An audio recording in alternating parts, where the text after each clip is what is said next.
All right. I hope you enjoyed Carl Rogers.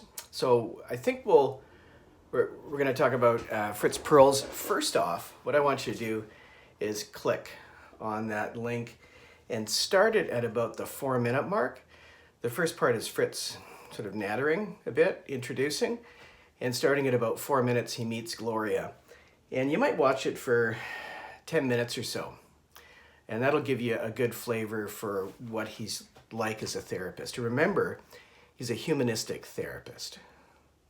Okay, so those core assumptions about people being good and able to guide their own improvement is true for Perls as well. But he has a very unique style, and I think you're going to kind of find him a bit fun, maybe irritating. So pause on this video, watch Perls, and then come on back. Hi, you're back. So, so what did you think? That guy was pretty wild, right? How many cigarettes did he smoke in the 10 minutes? So he pioneered Gestalt therapy, and it is a humanistic therapy. What's most important in what a Gestalt therapist is trying to do is to increase the client's awareness. Okay, so what did you see Perls doing lots of? What are you doing with your toes? Why are you tapping your hand? What does this mean? Develop this. What's most important is what's happening in the here and now of the therapy session.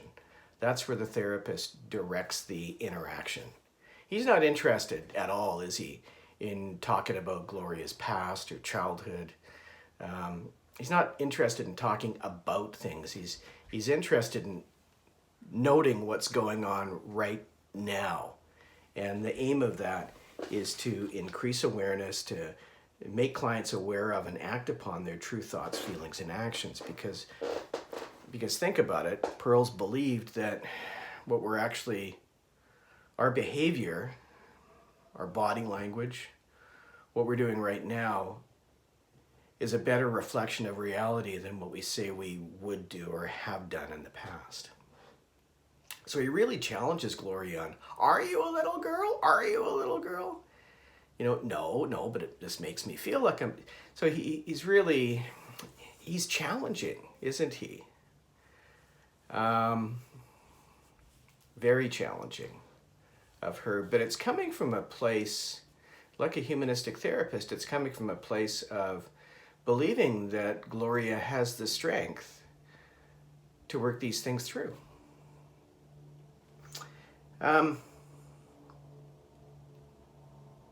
So the goal of therapy, well, self-reliance, I guess you could say the goal of most therapy is self-reliance. You're trying to shift the client from feeling like he or she needs to rely upon a therapist to being self-sufficient, to being independent, to being able to figure these things out for themselves. The second one, reintegration, is maybe a little harder to understand, and so this is where I want to give a little bit more explanation.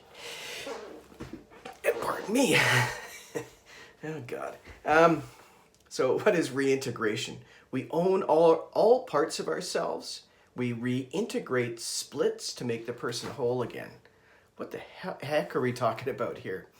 Okay, so have you ever said to somebody, well, a part of me wants to do this and the other part of me wants to do that. A part of me wants to break up with my boyfriend. God, he's irritating. But a part of me really wants to hang on because I value the relationship. So Perls would be on the lookout for that type of language, and he would work with that in a very active way. He had a technique called the two-chair technique, and he used that to have different parts of a client talk to the other part. So, for example,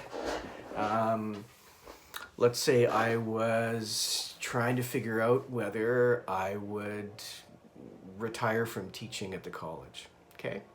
So a part of me, I might say to a therapist, a part of me really wants to stay because I like my colleagues, I like teaching, and students aren't bad, and it gives me lots of independence. So the other part of me is like, no, it's time to spend more time, at home with your kids, recreating, having fun. So pearls, if I were identifying those two splits or those two points of view, would actually pull out a couple of chairs. And it's much easier to do this in the classroom, but I might be asked to sit in one chair and talk to the other part of me that's in the other chair. Okay, so I might say, well, damn it, Ross, it's time you retire. Okay, have more free time, relax a bit more. Yeah, you're working too much, you're getting stressed. And then I'd be asked to get up and sit in the other chair. And I'd come back and I'd say to the other part of myself, oh, come on, you lazy bugger. You've got more energy than you had 10 years ago. You can continue teaching. You want to continue teaching. Why would you pull that? So anyway, we'd have that kind of back and forth. And at the end of that exchange, the goal is to integrate those splits so that I come to a decision or some kind of conclusion about my interest level in continuing to be an instructor. You can apply that to breaking up in a relationship as well. So many things in our lives. We say, well, part of me wants this and part of me wants that. The bottom line, the punchline here is that when those issues arise in therapy, when body language arrives in therapy, when the client starts talking about things, the Gestalt therapist brings it into the here and now, and his or her goal is to raise the awareness level. And they used a lot of role-playing exercises to do that, like that two-chair technique that I talked to you about. Okay, so let's talk a bit about cognitive therapy, and then I think I'll conclude this second therapy video. So cognitive therapy. I'm going to get you to put me on pause. It's just the universal pause sign. And then click on the link that I provided for you for Albert Ellis and rational emotive therapy, and have a look at Albert Ellis in action. And in particular, take note of, well, how he's so different from Rogers and from Fritz Perls. So this is not a humanistic therapist. This is somebody who pioneered this whole notion of cognitive therapy. Okay, so cognitive therapy is about helping the client gain relief from their symptoms by helping the client examine how they think, cognition, how people think. And so the intervention of the therapy is to how we think, okay? And by changing how we think, we can change how we feel, okay? So pause me. Okay, I'll close my eyes to represent the pause. Now I'm back. Hi. Hope you enjoyed seeing Albert Ellis in action. I always think of him as a character on Star Trek for some reason. Just this huge brain, this intellectual. I hope that what you noticed was that he is much more active in the therapy session than certainly than Rogers was. And he had just published a book, and he was actually citing a lot of the content of his book, challenging her. Well, now I think you're overgeneralizing. Now you're making assumptions. So and she was spending a lot of the time, she was kind of looking like this. It looked like she was working really hard, right, to process what Ellis was saying. And he's much more directive as a therapist. He is the expert, right? And he's providing Gloria guidance on how she should think, because her thinking is self-defeating, and he would argue it's her way of thinking that's causing her anxiety. I've listed here in the PowerPoint some common irrational beliefs. I must be loved and approved of by all important people. If not, it is awful. So these are 3 irrational beliefs that Albert Ellis saw a lot in his work with people in therapy. So probably many of us can identify with that one, right? It's important. It's really important, maybe overly important for us that other people like us. And sometimes we're devastated when people don't, when it's evident that people don't like us. And Ellis would say, well, who cares? They're just another person. You know, why do we have to be liked and get along with everybody? It's not rational. It's not possible. I must be thoroughly competent, adequate, and achieving. If not, I am not worthy. Okay, again, man, how do we do that? How can we always be competent, adequate, and achieving? Do you always feel like you want to do that? Or sometimes you want to put your feet up and listen to some music and just chill, right? You don't always want to achieve. My son in the next room is gaming right now. He should be working on his communications project. But anyway, he's quite comfortable not being competent, adequate, and achieving all the time. And then the consequences of that. Okay, so if I'm not working hard and achieving, I'm not worthy. That's a negative statement we make about ourselves. It is awful or catastrophic if things are not the way they're supposed to be. Well, when the hell does everything work out the way it's supposed to be, right? I shouldn't be sitting here at home. I should be in the classroom.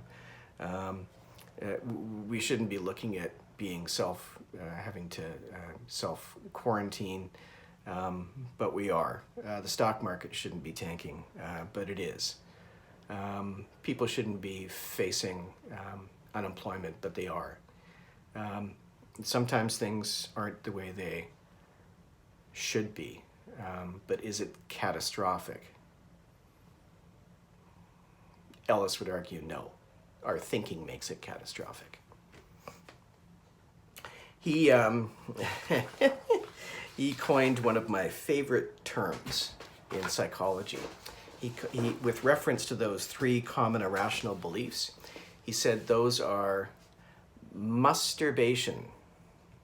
Okay, so things that must be, and he was a bit of a playing on the playing on the term masturbation. Okay, so they're unproductive, Ellis would argue, ways of thinking. Masturbating. Use that one the next time you're at a party. So on to the next slide. What cognitive therapy does is it helps people change how they think, which will in turn lead to changes in feelings and behavior, as we've talked about. And this is rather strongly worded, but Ellis believed that a goal of therapy was to help rid people of irrational ideas by challenging their belief system. Try this with a friend and see how resistant we are to having our belief systems challenged, right? Your friend is talking to you about how devastated they are that they only that they only got 85% on the last midterm, and you push back, you challenge a little bit, and you say, well, is that even reasonable that you think you could get better than that? Yes, of course it is. Do you really think that you'll be completely devastated if your boyfriend leaves you? Yes, of course I will. Don't you think you'll meet other people? No, nobody as good as him. We hold on pretty tightly to some of our beliefs, and they're resistant. So what a cognitive therapist tries to do in terms of changing people's beliefs, it's hard work for them. People are slow to change.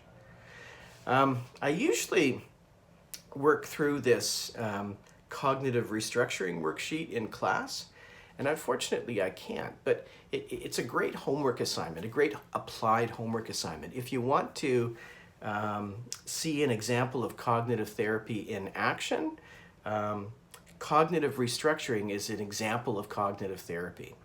And what it really does is, what you'll see at this link is a worksheet, and you can take something that happened to you that was undesirable, unpleasant, and you can work with that. If you find yourself overly negatively focused, ruminating, worried, you can take that situation and actually work with it with cognitive restructuring and challenge yourself along the way in terms of how realistic and valid some of your feelings might be, your thoughts about that situation.